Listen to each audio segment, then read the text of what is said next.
Welcome back to the deep dive.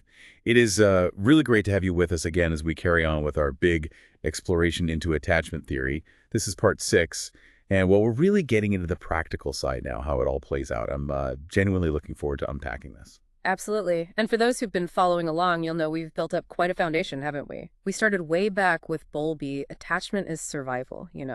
And then Ainsworth's strange situation, just brilliant, showing those infant patterns, secure, avoidant, resistant, and later disorganized. Right, that dance between the caregiver and child. Yeah. We saw how vital sensitivity is. Exactly. Then we moved into how those early experiences form the internal working models. Ah, yes, the blueprints. How Yeah. we see ourselves, others, how that shapes adult relationships, even well-being. We touched on those studies linking styles to relationship status, too. And we can't forget the intergenerational piece, how patterns can sort of echo down the line, though it's not just about parenting, as we discussed. Right, that transmission gap idea. Yeah. And how the influence shifts, shared environment being big early on, then maybe genetics playing a bit more of a role later. Precisely. And then last time, we looked at stability, the big takeaway. It's not set in stone from infancy. Yeah, those meta-analyses showed modest stability long-term, like 0.12, 0.14, things like the SECCYD study. That's right. So early experiences matter. They cast a shadow, definitely. But life happens. Big events, changes in care, they can shift things. Like Bowlby's pathways or Waddington's landscape, the marble rolling down the hill analogy. Love that. It captures it well. Early nudges matter, but the path isn't fixed. Okay, so we got the origins, the patterns, adult life, generations, the fact it can change. Now let's zero in. What does all this mean for a child developing right now? The big question for this deep dive has got to be, how do these early attachment patterns really influence a child's wider social and emotional life, their adjustment? And that is such a core question. It flows right from the theory itself. And honestly, it's been a massive focus for researchers for decades, understanding this impact. It's not just theory. It's about how we can actually support kids navigating their social world. Exactly. So for you listening, our mission today is to kind of sift through all that research, especially the big meta-analyses that pull together findings from loads of studies. We want to find the key takeaways, the really important bits about how early attachment connects to how kids are doing socially and emotionally later in childhood. Let's get into it. So, okay, we know these patterns exist, but how? What's the proposed mechanism? How does that early bond actually connect to, say, how a child gets along with peers later? Well, the theory itself proposes a pretty direct link. The security or the insecurity of that first main attachment relationship is thought to directly shape socio-emotional development down the road. And the main vehicle for that, the mechanism, is the internal working model, the IWM again. The blueprint. Exactly, the blueprint. Or, like you said, maybe an internal GPS for relationships. These mental maps of self and others, they get built up from all those early back and forths. They then act as a kind of lens, shaping how kids understand social situations, how they react, and crucially, how they manage their feelings. So if the early map was reliable, they navigate things more smoothly. Generally, yes. More confidence, maybe better social skills. If the map was, let's say, inconsistent or frightening, navigating social stuff later might be trickier. It really lays the groundwork for social competence. Okay, that makes sense. The IWM is the filter. And this isn't just theoretical pondering, is it? Yeah. There's actual research testing this link. You mentioned meta-analysis. Oh, absolutely. A huge amount of research has tackled this. And yes, we have several major meta-analytic reviews, people like Fearon, Groh, Madigan, who've synthesized results across many, many studies looking specifically at childhood outcomes. These give us a really powerful bird's eye view of the overall trends in the data. It's not just one study saying one thing. Right, pulling the evidence. So what's the big picture from all that pooled data? Is there a clear overall connection between being securely attached early on and doing better social and emotionally later in childhood? Broadly speaking, yes. The accumulated evidence does point in that direction. Attachment security is generally associated with better socio-emotional outcomes overall in childhood. But, and this is important, the strength of that association isn't uniform across all outcomes. It varies. Okay, so generally better outcomes, but stronger links in some areas than others. Can you break that down a bit? Where do we see the clearest connections? Sure. The meta-analyses consistently show that attachment security is more strongly correlated with later social competence. Think skills like getting along with peers, cooperation, that sort of thing. The average correlation there is around 0.18. 0.18. Okay, noticeable. What else? It's also more strongly correlated with fewer externalizing behavior problems. So things like aggression, acting out, defiance, that link is around 0.15 on average. 0.15. Also in that modest but consistent range. And what about internalizing issues, like anxiety, sadness? That's where it gets interesting. The association with internalizing problems is consistently found to be weaker. The average correlation there is only about 0.08. Huh, only 0.08. That actually surprises me, given that attachment is so much about feeling safe and managing distress. I'd have thought the link to anxiety or depression would be stronger. Why might that be? It is a bit counterintuitive at first glance, isn't it? But there are a couple of ways to think about it. One is that it actually fits quite neatly with the IWM idea. How so? Well, the IWMs are primarily models of relationships self in relation to others. So it makes sense that they'd have the most direct impact on social functioning, like competence with peers, and on behaviors that play out between people, like externalizing problems. Okay, so the blueprint is more directly about social interaction, less about purely internal states. That's one line of thinking. The other possibility, and it's a significant one, involves measurement, how we actually assess these problems. Internalizing problems, especially in younger kids, can be really hard to measure accurately. Internal. Right. Harder to see than hitting or arguing? Exactly. Often we rely on parent reports, and parents might not always pick up on a child's anxiety or sadness, or they might interpret it differently. It's just not as observable. So the measures we commonly use might just be less sensitive to picking up those internalizing links, even if they exist. That's definitely a possibility. We might be underestimating the connections simply because our tools aren't quite sharp enough for that particular job, especially compared to measuring more obvious external behaviors. That makes a lot of sense. Measurement matters. Yeah.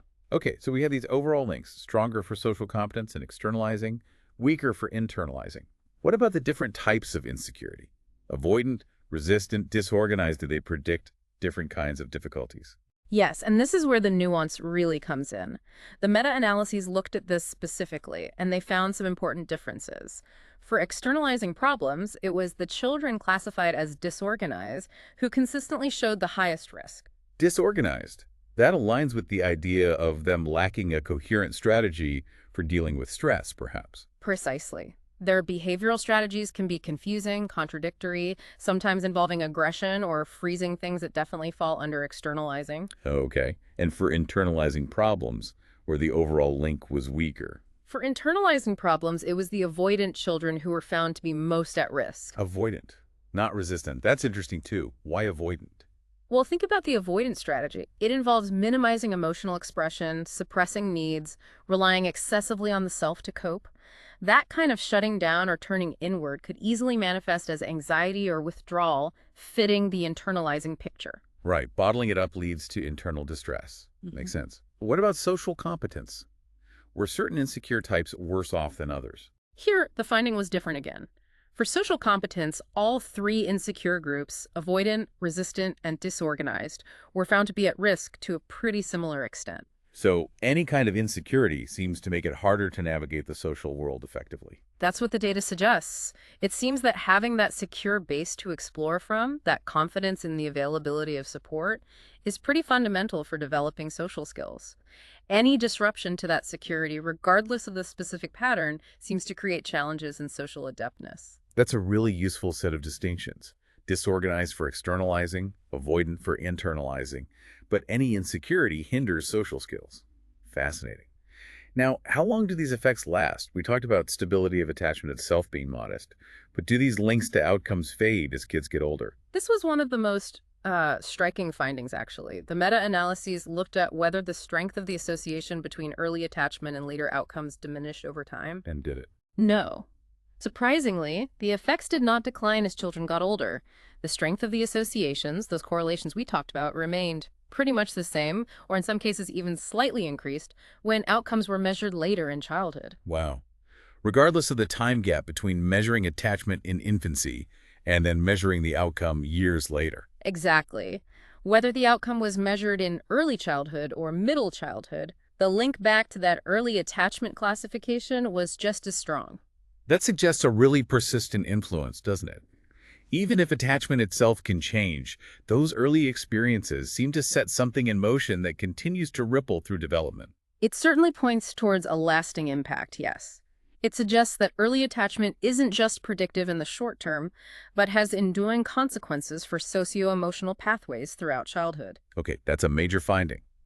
Now, you mentioned measurement issues earlier with internalizing problems. Did the way outcomes were measured affect the findings for externalizing or social competence too? Yes, it did. Measurement methods turned out to be quite important for both externalizing problems and social competence. How so for externalizing? For externalizing outcomes, the researchers found that using more objective measures led to larger effects. What counts as more objective? Things like direct observation by trained researchers, or maybe teacher reports from the classroom environment. When those methods were used, the correlations with attachment security were stronger, ranging from 0.20 to 0.30. Higher than the 0.15 average you mentioned earlier. What about less objective measures? When they relied solely on maternal reports of externalizing behavior, the correlation was lower, around 0.11. Interesting. So maybe teacher observation captures something different, or perhaps there's some bias in maternal reports. Could be either or both. Teachers see the child in a different context, maybe comparing them to peers more directly. Maternal reports are invaluable, but might be influenced by the relationship itself or other factors. Okay, and for social competence? Did measurement matter there too? It did. Assessments of social competence that did not involve close friends generally yielded larger effects. Those correlations range from 0.15 to 0.26. And when close friends were the source of information? When the assessment was based on reports from close friends, the correlation with attachment security was much weaker, down around 0.05. Wow, zero point zero 0.05 is tiny. Why would reports from close friends show such a weak link? You'd think best friends would know a child's social skills. It seems a bit paradoxical, right? But one thought is that relationships with close friends are very specific, intense, dyadic relationships. They might be influenced by lots of unique factors like shared history or particular dynamics that overshadow the broader social competence linked to attachment security. So a teacher seeing how a child interacts with lots of different peers might give a better picture of general social skills linked to attachment compared to a best friend's possibly more biased or specific view. That seems to be the implication. Again, it highlights how we measure these things really shapes the picture we get. Getting multiple perspectives, teachers, observers, maybe peers in general, rather than just close friends, likely gives us a fuller understanding of attachment's impact. It really drives home that point about measurement sensitivity. Yeah. Okay, we've talked a lot about problems externalizing, internalizing, lower social competence. But let's flip it. What about the positive side? Does secure attachment actively promote good things, not just prevent bad ones? Absolutely.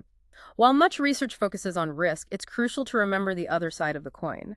The evidence, particularly the link with social competence, strongly supports the idea that secure attachment isn't just about avoiding problems. It's associated with better socio-emotional outcomes overall. It seems to actively foster positive development, building social skills, perhaps emotional regulation capacities, fostering that underlying confidence that comes from the IWM of self as worthy and others as reliable. So it's not just a lack of negatives, it's the presence of positives, Yeah. building strengths. Precisely. It equips children with resources to navigate their world successfully. It's about fostering resilience and capability. That's a really important emphasis. Okay, now, the elephant in the room for all correlational research. Yeah. Causality. Yeah. We see these links, these associations. But can we say early attachment causes these later outcomes? That is the critical question, and honestly, it's the major limitation of almost all the evidence we've been discussing from these meta-analyses. The vast majority of studies included are correlational or longitudinal observational studies. They show relationships, patterns over time, but they can't definitively prove that attachment causes the later socio-emotional adjustment. Because other factors could be involved. Genetics, ongoing parenting quality, life events.